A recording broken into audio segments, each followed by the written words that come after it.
Det er muligt at rejse rundt i Norge selv på et budget. Vi fortæller dig, hvordan du kan spare penge. Tips 1. Køb flerdagers pas. De er billigere end enkeltpas. Brug ruterpasset i Oslo og skyspasset i Bergen. Det er enkelt og rimeligt. Oslo Pas og Bergen Car giver dig gratis rejse med bus og tog og rabatter til indgangsbilletter til museer og attraktioner.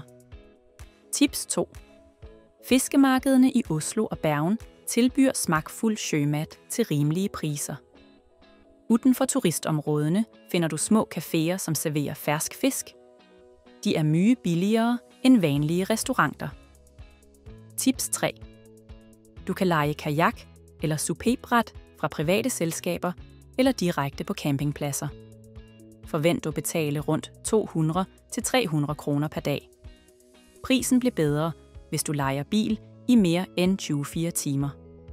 Tips 4. Skal du rejse langt? At leje bil i mere end en uge koster ofte mindre per dag. Det er smart at planlægge fremover og sammenligne tilbud. Tips 5. Den bedste udsigten er helt gratis. Du trænger ikke billet for at komme til toppen. Stiggerstein giver dig fantastisk udsigt over Aurlandsfjorden. Fløjen er perfekt for at se Bergen og området rundt. Præikestolen? Et af de mest spektakulære udsigtspunktene i hele Norge. Du kan også besøge Ørnøsvingen over Geirangerfjorden og takket af Operahuset i Oslo helt gratis. Tip 6. Alkohol er billigere i tax-free-butikker og ender billigere i butikker nær grænsen. Husk at tjekke toldreglerne, før du handler. Tips 7. Vil du tage Flåmsbana?